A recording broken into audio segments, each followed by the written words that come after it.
Hi guys, my name is Cortland Jacoby and I'm here for Punch Drunk Critics. And today I have the absolute pleasure of talking to Jono McLeod, who is the director and one of the interviewees in his new film, My Old School, which is something I have never seen anything like it, to be honest with you. I saw it at Sundance this year and I was absolutely blown away. It was one that I kept talking about for months on end. So Jono, like I said, I could not stop thinking about this movie after I saw it at Sundance. I do think it's one of those films that the less you know going into it, the better, which I'm sure makes press really easy for you. That being said, how would you describe My Old School for someone coming into the story with fresh eyes? So basically, I mean, that's the thing of me even doing interviews is a spoiler, you know? Try and go and see the film forgetting you saw this face.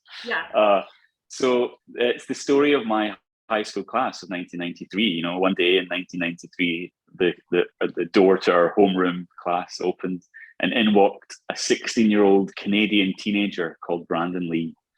And he looked very different to the rest of us. He was dressed pretty geeky. He was in full school uniform. And he turned out to be the brightest kid in all the classes. He was way cleverer than us.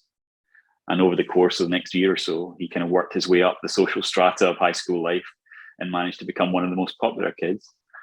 And sometime after that, we discovered there was a reason why he knew how to do high school. And that's it. The first time hearing about this story, this is my first time hearing about the story, and I think like a lot of Americans' first time. But it was hugely a sensationalized scandal in Scotland. You're a teenager at this time. How was it going through that and then like dealing with the fallout of having Brandon Lee as a classmate? Because I couldn't imagine just like dealing with this at, you know, 17. So, yeah. I mean, I think for the kids who were stuck at school, it was more intense. The vast majority of us from the film had set off for college the week that the story broke. And that was especially excruciating for me because it was my first week at journalism college. So I was the idiot in the class who hadn't realized that Scotland's greatest hoax was being perpetrated right next to me. And I'm suddenly like surrounded by all these student journalists who, I was just the class idiot. So that wasn't great. But I was an outsider at school. I'm not from the town where the school is. I was one of the kids who came in by bus every day from the other side of the tracks. And you know, I didn't have that social life at high school that everyone else had. And so it kind of set me in good stead to come back and make a film because I basically found stuff out along the way that I never knew back then because I was so out of the loop. So I'm afraid the audience and me are the high school kid with no friends. And that's the journey we're going to go on together. Brandon Lee did not want to appear on camera for this, so instead you got fellow Scotsman Alan Cumming to lip sync the interview. He was supposed to do like a TV movie of this back in the late 90s. That didn't end up happening, so he's doing this instead. What is it like to direct a lip sync? Because we hear a lot of directors talking about actors, but like, what is it like to direct a lip sync? It's so intense and weird, and you end up not really doing it because. Right. Like that was what was kind of cool about it. Alan was meant to not only star in this movie back in the 90s where he was playing Brandon, but also direct it. So when the time came for him to do this lip sync, you know, I kind of had to figure out like technically how to do the lip sync on my own because it's not like I don't know. I was aware of a movie called The Arbor, which had really successfully used lip sync technique.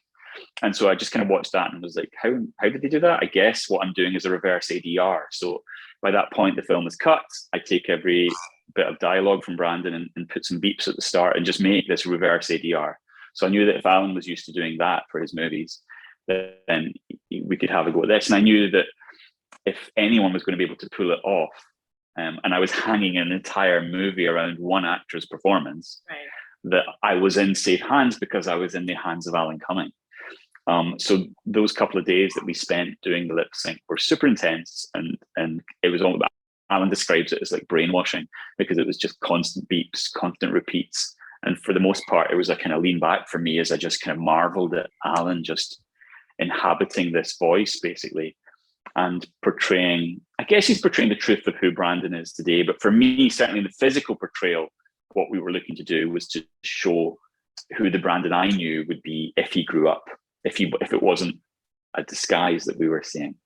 So yeah, that was what I was kind of trying to capture. And I knew that I wanted, there's a lot of there's something about a story about an imposter, a liar, and portraying that in a way that everyone knows they are being deceived in some way anyway. So I was really interested in playing with that.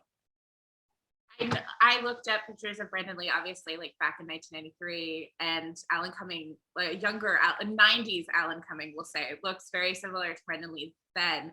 Does he still kind of look like him? No, basically. I mean, okay. Yeah, he doesn't. I mean, he doesn't look dissimilar to the last time that you. So in the movie, eventually reveals real footage of Brandon. And the most recent piece of footage is 20 years old. He doesn't look that much different to that now, but perhaps one of the reasons why he didn't want to be seen on camera, like what would it mean if the great thing that you're known for is your youthful good looks, and if they're not so much there anymore, then perhaps you don't want to be seen. Whether that's the reason he doesn't want to be seen, I don't know. There's lots of guesswork in why he made that decision, but if it gives him some level of anonymity, then I was happy to agree to it. This story is a masterclass in tone, because for a really good portion of the movie, it is fun. It's almost like a high school prank story in a way. You have like Daria looking cartoon flashback, and then you have first of all, your classmates are hilarious, by the way. Really funny interviews. And then there's this like sinister switch that goes off. For me, it was watching archival footage of a school musical that everybody in the interviews remembers very differently. How did you balance the tone of that absurd story? Did you know that switch was definitely going off when you first started the project? No, because I didn't have that footage when I started the project. So when I started the project, my understanding of what Brandon had done was slightly different until the moment that I watched enough of that video that I was like, geez, there's something here that we need to talk to people about. And so, yeah, that moment in the film is a moment I always like to creep back into the cinema. I know I go off and have a beer or a coffee. I've seen it so many times now, but I always like to come back for that moment when that happens, because I find it so fascinating the way an audience reacts to it.